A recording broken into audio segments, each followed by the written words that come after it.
আজকে আমাদের প্রশ্ন হচ্ছে অপহরণ এবং অপবাহন এই দুটি বিষয় আসলে কি।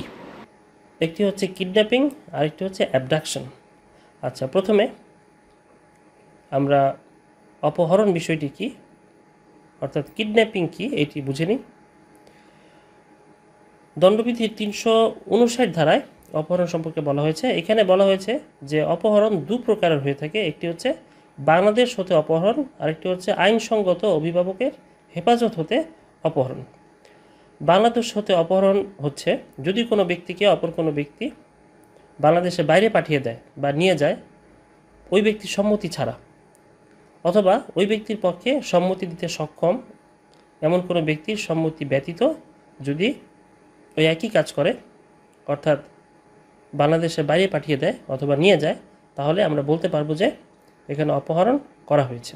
বাংলাদেশ হতে অপহরণ বিষয়টি রয়েছে ৩৬০ ধারায়। আর আইনসঙ্গত অভিভাবকের হেফাজত থেকে অপহরণ এই বিষয়টি রয়েছে ৩৬১ ধারায়। এখানে বলা হয়েছে যে ১৪ বছরের কম বয়স্ক বালক এবং ১৬ বছরের কম বয়স্ক বালিকাকে যদি তার বৈধ অভিভাবকের হেফাজত হতে তার অনুমতি ছাড়া বা সম্মতি ব্যতীত সরিয়ে ফেলে বা ফুসলিয়ে নিয়ে যায়, তাহলে তা অভিভাবকের হেফাজত হতে অপহরণ হিসেবে গণ্য করা হবে। যদি মানসিকভাবে অপকৃতস্থ কোনো ব্যক্তিকেও ঠিক একইভাবে সরায় তার অভিভাবকের কাছ থেকে, তাহলেও সেক্ষেত্রে এটি অপহরণ হিসেবে গণ্য হবে। আচ্ছা, এখন আমরা দেখব যে অপবাহন বা ঘৃণ্য উদ্দেশ্যে অপহরণ বিষয়টি কী, অর্থাৎ অ্যাবডাকশন কী।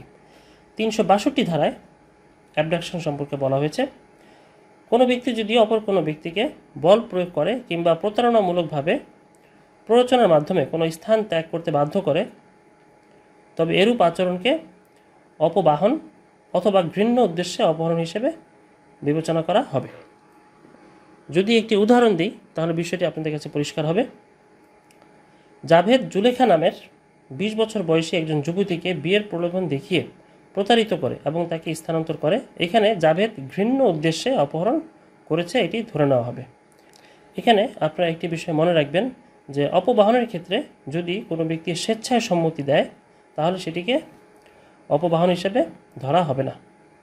আপনারা যদি অপহরণ এবং অপবাহনের উপরে আরও ডিটেইলস আরও বিশদভাবে জানতে চান তাহলে আমার দণ্ডবিধির উপরে যে লেকচারগুলো রয়েছে সেখানে গেলে আপনারা ৩৬০, ৩৬১, ৩৬২ এই ধারাগুলোর উপরে আরও ডিটেইলস লেকচার পাবেন।